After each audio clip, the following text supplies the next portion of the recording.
N में जहां आज से 3 महीने पहले की यादें ताजा हो गई थी, वहीं दूसरी तरफ काव्या नाइट ड्रेस पहने टेरेस पर खड़ी ऊपर आसमान को ताक रही थी।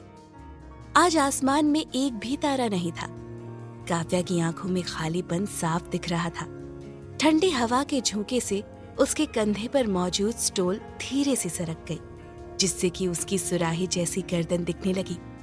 लेकिन उस खूबसूरत सी गर्दन के किनारे एक गहरा लाल निशान था। दे। पीछे से आदर्श की आवाज सुन काव्या ने मुड़कर देखा।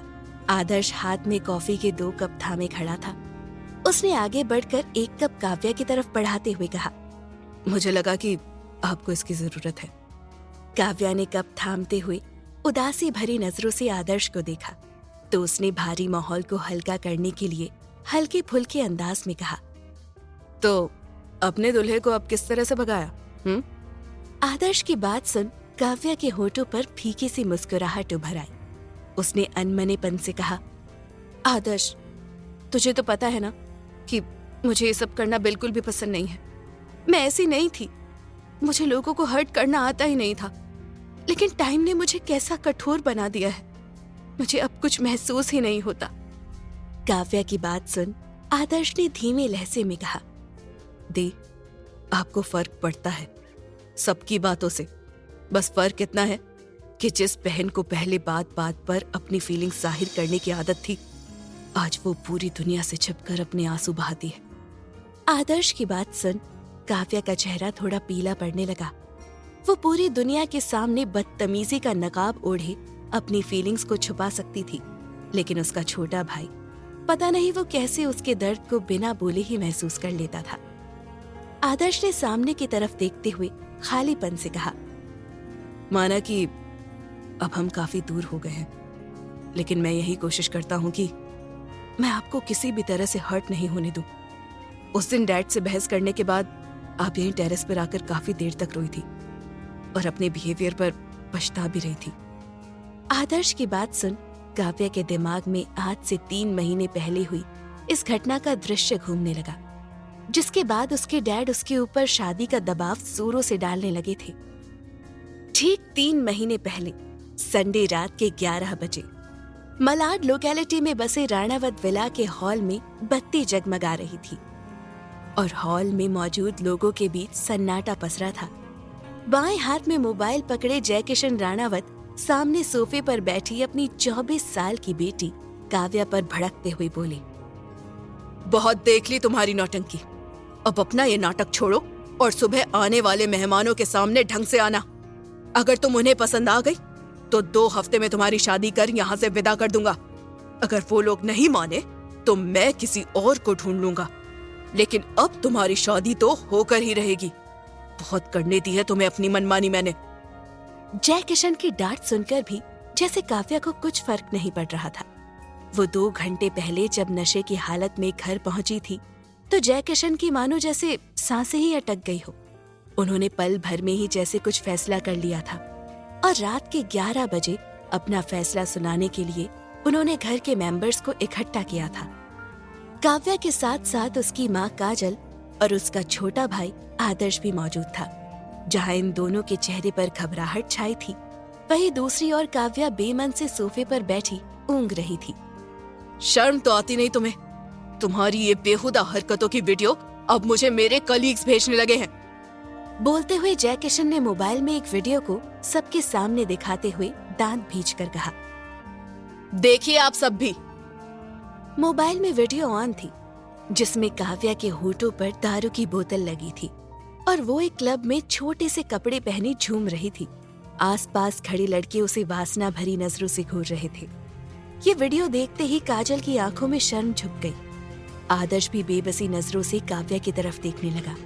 उसे पता था कि जयकिशन अब कुछ बड़ा फैसला लेने वाले हैं। काव्या की क्लब की वीडियो देख उसकी माँ काजल ने शर्म से अपनी नजरें जब नीचे झुका ली तो काव्या ने बड़े लापरवाह अंदाज में कहा, एक वीडियो दिखाकर आप मुझे ब्लैकमेल नहीं कर सकते।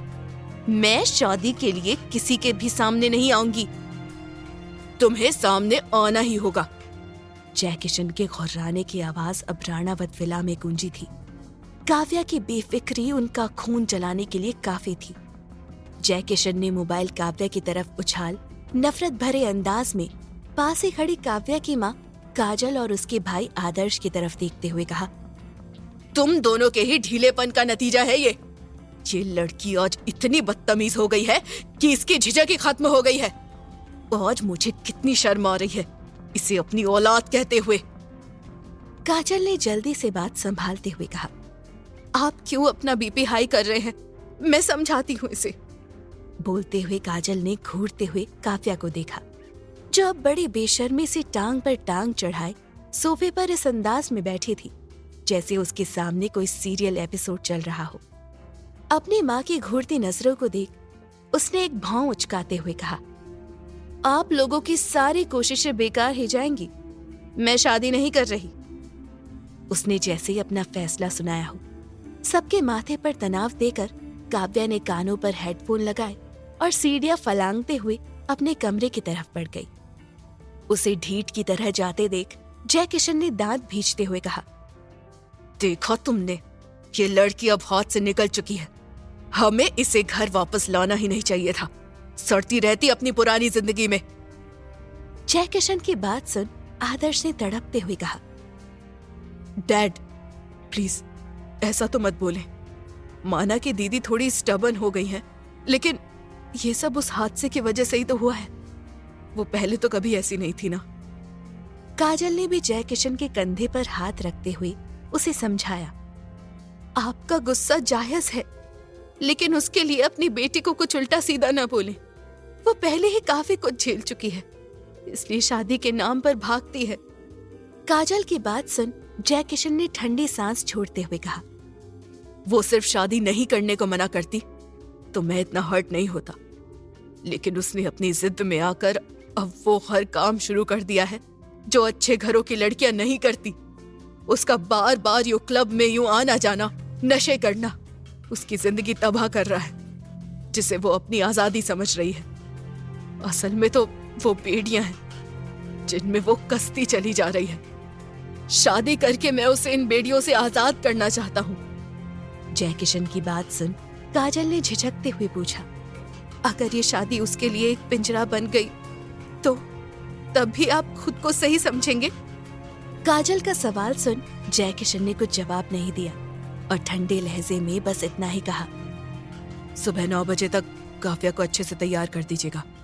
मैंने काफी खोजबीन के बाद अच्छी फैमिली ढूंढी है जिन्हें काव्या के बीते कल की भनक भी नहीं है।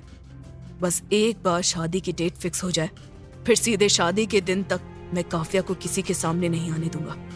अपना फैसला सुनाकर जय किशन स्टडी की तरफ बढ़ गए। इधर काजल और आदर्श बेबसी नजरों से ऊपर कमरे की तरफ देखने लगे थे। वहां खड़ी काव्या के कानों में अब भी ईयरफोन्स थे, लेकिन उनमें कोई म्यूजिक नहीं बज रहा था। बस दिमाग में गूंज रही थी तो डैड की बातें।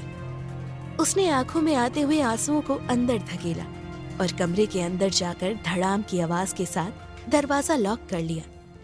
उसने मन ही मन खुद से कहा, मैं शादी कभी भी नहीं करूंगी, कभी नहीं।